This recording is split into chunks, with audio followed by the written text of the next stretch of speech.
அப்புறம் நாடு முழுவதும் இரண்டாவது கட்ட தேர்தல் பிரச்சாரம் சற்று முன்பு ஓய்ந்திருக்கிறது. இரண்டாவது கட்ட தேர்தல் பிரச்சாரமானது அசாம், பீகார், சத்தீஸ்கர் மற்றும் கர்நாடகா, கேரளா, மத்திய பிரதேசம், மகாராஷ்டிரம், மணிப்பூர், ராஜஸ்தான், திரிபுரா, உத்தரப்பிரதேசம், மேற்கு வங்கம் மற்றும் ஜம்மு காஷ்மீர் ஆகிய மாநிலங்களில் உள்ள 89 தொகுதிகளில் இந்த இரண்டாவது கட்ட தேர்தல் நாளை மறுதினம் நடைபெறுகிறது. அதையொட்டி இன்று 6 மணியுடன் பிரச்சாரம் ஓய்ந்திருக்கிறது. பிரதமர் நரேந்திர மோடி மற்றும் காங்கிரஸ் கட்சியில் ராகுல் காந்தி, மல்லிகார்ஜுன கார்கே மற்றும் கூட்டணி கட்சி தலைவர்கள் கடந்த 1 மாத காலமாக இந்த மாநிலங்களில் தீவிர பிரச்சாரத்தில் ஈடுபட்டு வந்த சூழ்நிலையில் நாளை மறுதினம் வாக்குப்பதிவு நடைபெற இருப்பதை ஒட்டி இந்த மாநிலங்களில் தேர்தல் பிரச்சாரம் தற்போது ஓய்ந்திருக்கிறது. நாடாளுமன்றத்தின் 2ஆம் கட்ட தேர்தல் கடந்த ஏப்ரல் 19ஆம் தேதி முதல் கட்ட தேர்தல் 21 மாநிலங்களில் 102 தொகுதிகளில் நடைபெற்றது. இப்போது 2ஆம் கட்ட தேர்தலானது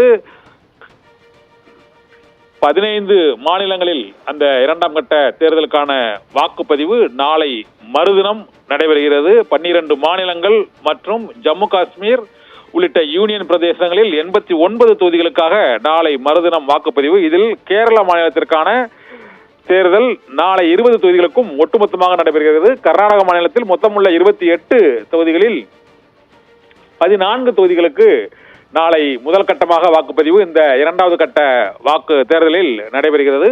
இதே போல மற்ற மாநிலங்களிலும் அசாம் மாநிலத்தில் 5 தொகுதிகளில் இந்த வாக்குப்பதிவு நாளை மறுதினம் நடைபெறுகிறது. பீகார் மாநிலத்தில் 5 தொகுதிகள், சத்தீஸ்கரில் 3 தொகுதிகள், மத்திய பிரதேச மாநிலத்தில் 7 தொகுதிகள், மகாராஷ்டிரத்தில் 8 தொகுதிகள், ராஜஸ்தான் மாநிலத்தில் 13 மக்களவை தொகுதிகளிலும் நாளை மறுதினம் வாக்குப்பதிவு 2ஆம் கட்ட தேர்தலில் நடைபெறுகிறது. இது தவிர திரிபுரா, உத்தரப்பிரதேசம் மற்றும் மேற்கு வங்காளம், ஜம்மு காஷ்மீர், மணிப்பூர் ஆகிய மாநிலங்களிலும் மக்களவை தேர்தல் ஒட்டுமொத்தமாக 89 மக்களவை தொகுதிகளுக்கான தேர்தல் நடைபெறுகிறது. கேரளாவில் 20 தொகுதிகளிலும், கர்நாடகாவில் 14 தொகுதிகள் உள்ளிட்ட 89 தொகுதிகளுக்கான பரப்புரை சற்று முன்பு நிறைவடைந்திருக்கிறது. 2ஆம் கட்ட தேர்தல் பிரச்சாரம் ஓய்ந்திருப்பதை ஒட்டி நாளை மறுதினம் வாக்குப்பதிவுக்கான ஏற்பாடுகள் தொடங்கியுள்ளன. அப்ரகாம், தகவலுக்கு நன்றி.